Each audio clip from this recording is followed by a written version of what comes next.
Bismillahirrahmanirrahim.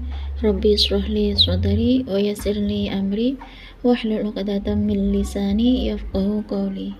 Allahumma shalli ala sayyidina Muhammad wa ala ali sayyidina Muhammad. Assalamualaikum warahmatullahi wabarakatuh. Halo teman-teman, jumpa lagi di channel YouTube Vina Sweet. Nah, di sini saya akan membacakan testimoni keajaiban sholawat ya teman-teman. Nah, sebelum saya membacakan testimoni keajaiban sholawat, saya akan membacakan komentar dari Bu Yun Gingsul. Masya Allah suka dengar sholawat munjiat ini. Dan kemarin pas jadwal telepon putriku di pesantren, putriku bilang baca sholawat munjiat salah satu rutinitas wajib di pesantren An-Nur Malang. Selanjutnya ini komentar dari Pak Emi Suhemi. Subhanallah, kalau berbicara tentang sholawat munjiat memang betul-betul dahsyat dan luar biasa Kak faedahnya, dan sangat banyak sekali manfaatnya bagi yang mengamalkan sholawat munjiat. Semoga saya selalu diberikan kedawaman untuk membaca sholawat munjiat ya Kak, amin ya rabbal alamin. Pak Emi Suhemi. Selanjutnya ini komentar dari Pak Dani Simbah. Masya Allah, kisah yang sangat menarik. Semoga dengan sholawat munjiat semua bisa selamat. Terima kasih ya Kak Vina. Terima kasih kembali Pak Dani Simbah. Selanjutnya ini komentar dari Kak Dani Kurawa. Sholawat munjiat sangat luar biasa sekali Kak Vina Sweet. Terima kasih banyak sudah berbagi. Salam sehat, salam sukses selalu. Terima kasih Kak Dani Kurawa. Salam sehat dan salam sukses juga ya. Dan ini komentar dari channelnya Munajatku atau Muhasabah Kolbu. Masya Allah, kisah nyata yang sangat memotivasi istiqomah membaca sholawat munjiat. Selanjutnya ini komentar dari Kak Asasai. Waalaikumsalam. Subhanallah, kisah keajaiban sholawat munjiat sangat luar biasa. Makasih sharingnya Kak Vina. Makasih kembali Kak Asasai. Dan selanjutnya ini komentar dari Mamah Muda. Sholawat bikin hati adem. Ya benar ya teman-teman, kalau kita baca sholawat hati kita akan lebih adem ya teman-teman. Nah, selanjutnya ini komentar dari Dunia adalah Kim. Subhanallah, alhamdulillah Kak Vina, keajaiban sholawat munjiat benar-benar nyata. Iya. Dan selanjutnya ini komentar dari Kak Ade Ngapak. Sharingnya sangat menarik keutamaan sholawat munjiat dan keajaibannya Kak Vina. Selanjutnya ini komentar dari keluarga Indo di Taiwan. Masya Allah, pertolongan Allah itu datang pada mereka yang membaca sholawat munjiat. Benar ya Kak, keluarga Indo di Taiwan. Selanjutnya ini komentar dari Wong atau Nur Channel, Bu Nur Channel ya. Masya Allah, hadir Mbak Vina menyimak. Semoga keajaiban sholawat munjiat itu terjadi pada kita semuanya. Amin Bu Nur. Selanjutnya ini komentar dari Bu Luwung Channel. Waalaikumsalam warahmatullahi wabarakatuh. Keajaiban sholawat munjiat. Allahumma sholli ala sayyidina Muhammad wa ala ali sayyidina Muhammad. Menyimak curhatan saudara kita yang bertestimoni keajaiban sholawat munjiat Mbak Vina. Masya Allah. ATM terisi rezeki dari Allah 220 juta. Masya Allah. Alhamdulillah, orderan datang tak terduga ya Mbak Vin. Saya nggak kaget tapi terlalu kaget. Waalaikumsalam warahmatullahi wabarakatuh. Terima kasih atas testimoninya Bu Luwung ya. Subhanallah teman-teman, ini Bu Luwung tuh bukan hanya kaget tapi terlalu kaget dengar testimoni keajaiban sholawat munjiat yang mana Allah kasih rezeki pada orang yang mendawamkan atau yang rutin atau yang istiqomah membaca sholawat munjiat. Ternyata ATM-nya terisi 220 juta. Masya Allah ya teman-teman. Nah, tadi malam kan aku nonton live-nya Pak Insan Tutor. Nah, pas aku klik live-nya Pak Insan Tutor itu, Pak Insan Tutor tuh lagi live dengan Pak Agis Setiawan ya teman-teman. Nah, di situ pas Pak Insan Tutor live dengan Pak Agis Setiawan itu kan ngebahas tentang per-YouTubean ya teman-teman. Nah, di waktu live itu kan yang dibahas cuma tentang YouTube dan YouTube. Nah, waktu Pak Insan Tutor tuh live tuh kan sekitar 2 jam lebih ya, 2 jam setengah atau berapa lah. Nah, semakin malam tuh yang ikutan live di Pak Insan Tutor itu agak berkurang ya teman, semakin sedikit. Nah, di situ setelah Pak Agis Setiawan tuh turun dari live-nya Pak Insan Tutor, di situ masuk di live-nya Pak Insan Tutor itu siapa ya? Grand Mauti. Nah, di situ Grand Mauti masuk di live-nya Pak Insan Tutor. Di situ ada pesan dari siapa tuh Pak Insan Tutor kalau kita sebagai pemula tuh coba tonton Grand Mauti itu. Jadikan Grand Mauti itu sebagai motivasi karena Grand Mauti di usia 71 tahun masih semangat, masih aktif dalam per-YouTubean di situ. Nah, dan ada lagi pesan dari Grand Mauti, katanya gini, Grand Mauti itu nggak mengejar AdSense, tapi biarlah AdSense yang mengejar Grand Mauti. Grand Mauti itu bikin video keseharian Grand Mauti itu hanya untuk dijadikan ajang silaturahim gitu ya, katanya Grand Mauti, pesan Grand Mauti. Di sini tuh yang penting tuh Grand Mauti itu merasakan enjoy, merasakan keseharian tuh bersyukur gitu, karena dalam pikiran Grand Mauti itu nggak ngejar AdSense, biarlah AdSense tuh dengan sendirinya datang ke Grand Mauti. Nah, itu bisa kita petik ya teman-teman. Kita tuh seandainya kita pengen dapat rezeki yang banyak, kita jangan ngejar-ngejar rezeki, tapi biarlah rezeki itu yang datang pada kita dengan cara kita tuh mendekatkan diri kepada Allah, mendekatkan diri kepada yang Maha memberi rezeki ya teman-teman. Nah, di sini ada lagi yang bisa saya petik dan bisa teman-teman petik dari live-nya Pak Insan Tutor. Nah, di sini pas Pak Insan Tutor tuh live dengan Grand Mauti, Pak Insan Tutor itu hampir meluangkan semua curhatan hatinya. Gini teman-teman, kata Insan Tutor yang waktu live yang di akhir-akhir live-nya Insan Tutor itu, mungkin nggak semua teman tuh nonton live-nya Insan Tutor sampai akhir ya teman-teman. Nah, katanya Pak Insan Tutor itu dulu tuh Pak Insan Tutor itu maaf ya, bukannya saya tuh ngejelekin Pak Insan Tutor atau ngeluarin aibnya Pak Insan Tutor, tapi ini benar-benar bisa aku jadikan pelajaran pengalaman Pak Insan Tutor itu.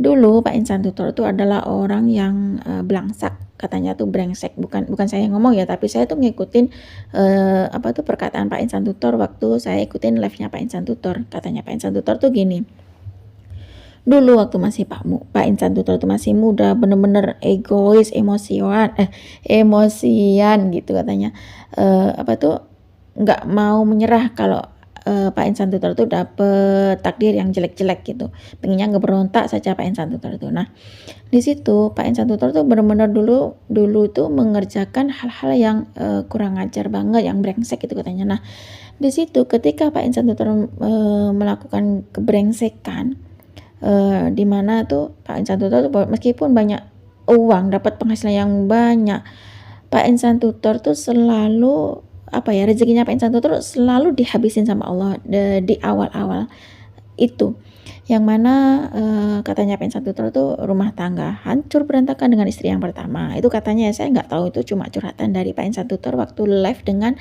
Grand Mauti di akhir live-nya Pak Insan Tutor. Kemudian meskipun dapat uang sebanyak apapun pasti habis di situ juga. Kurang kebejatan apa yang tidak dilakukan oleh Pak Insan Tutor, semua kebrengsekan sudah Pak Insan lakukan, katanya gitu. Saya nggak tahu ya kebrengsekan apa yang dilakukan Pak Insan Tutor. Nah, pengalaman Pak Insan Tutor itu diutarakan di YouTube-nya Pak Insan Tutor untuk dijadikan pembelajaran kita sebagai YouTuber pemula ya teman-teman. Nah, di situ kita bisa mengambil hikmah dari perkataan Pak Insan Tutor, katanya gini. Nah, di saat dulu pas ketika Pak Insan Tutor tuh brengsek, mengalami kurang ajar atau kejahatan apa yang saya kurang tahu, katanya Pak Insan Tutor itu pernah masuk rumah sakit, lemah tak berdaya Pak Insan Tutor itu.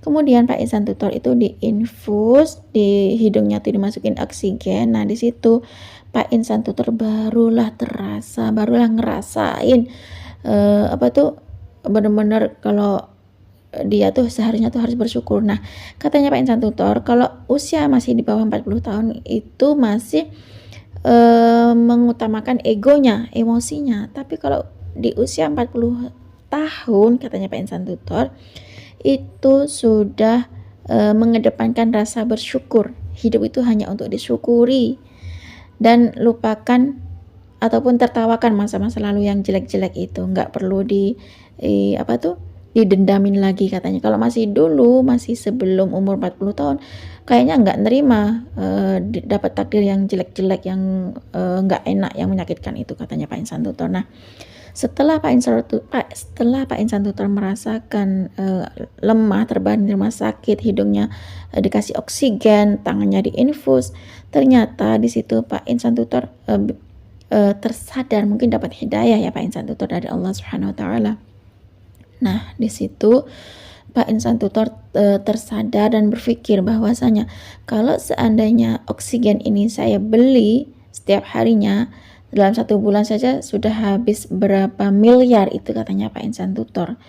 Nah, di sini ini kita itu kurang bersyukurnya itu, kata Pak Insan Tutor, teman-teman. Nah, di sini kan kita harus belajar bersyukur ya teman-teman, nggak usah mulu-mulu, nggak usah terlalu ngeberontak sama Allah. Apa yang Allah kasih ke kita itu patut kita syukuri teman-teman. Seandainya Allah kasih cobaan yang gini, kok jelek banget nasibnya, jangan gitu. Kalau memang teman-teman punya masalah sama orang, punya masalah sama siapapun itu ya, ini pesan Insan Tutor, bilang aja kita beribadah sama Allah, deketin sama Allah, kita sholat, kita sujud. Setelah sujud kita berdoa bersama Allah, bilang gini pesannya Insan Tutor, ya Allah, aku tuh sekarang lagi punya masalah, tolong ya Allah kelarin masalah saya, tolong ya Allah bantu saya beresin semua masalah saya, kelar itu, katanya Insan Tutor ya teman-teman. Nah, di sini bisa kita ambil lagi dari kekerasan Insan Tutor. Insan Tutor itu kan katanya belak kotak ya, ngomongnya tuh apa adanya, kadang keras, kadang kasar ya teman-teman. Nah, di situ Insan Tutor itu paling nggak bisa sekeras-kerasnya Insan Tutor, seemosiannya, seegoisannya Insan Tutor. Pak Insan Tutor itu paling nggak bisa kalau lihat anak kecil. Maksudnya gini teman-teman, Pak Insan Tutor itu kan wataknya keras ya. Kalau bagi saya itu orangnya Pak Insan Tutor itu orangnya berwibawa banget bagi saya pribadi, karena ngomong tuh apa adanya, nggak mau ngomong di belakang. Tapi Pak Insan Tutor tuh maunya ngomong di belakang, di belakang orangnya jelek ya Pak Insan Tutor di depannya ngomong jelek. Kalau di belakangnya orangnya tuh baik, Pak Insan di depannya pun ngomong baik. Pak Insan Tutor tuh apa adanya. Nah, Pak Insan Tutor tuh kan orangnya keras ya, ngomongnya tuh kadang kasar gitu ya, kadang ngomong jelek gitu. Tapi Pak Insan Tutor tuh paling nggak bisa lihat anak kecil terus ditanyain orang tua mana gitu, katanya Pak Insan Tutor. Terus anak kecil itu ngomong, orang tuaku udah nggak ada dua-duanya gitu. Itu paling nggak bisa Pak Insan Tutor. Nah, akhirnya kan kalau kita nonton videonya Pak Insan Tutor tuh kadang kan banyak ya anak kecil-kecil berseliweran gitu-gitu. Itu padahal itu bukan anaknya Pak Insan Tutor sendiri loh teman-teman. Itu anaknya, katanya Pak Insan Tutor itu anaknya orang lain lah katanya ke situ. Mungkin yang didapat sama anak-anak kecil itu adalah kenyamanan. Mungkin karena anak kecil misalnya di situ pengen makan ya adalah makanan, kalau pengen apa ya adalah gitu. Bukan berarti anak kecil itu kekurangan makanan, itu enggak. Mungkin katanya Karima Uti, mungkin yang diperlukan anak kecil itu adalah perhatian. Betul ya teman-teman. Mungkin kalau bagi anak kecil itu tinggal atau main di rumahnya Pak Insan Tutor itu merasa nyaman, merasa ada perhatian dari keluarganya Pak Insan Tutor, dari anak-anaknya Pak Insan Tutor.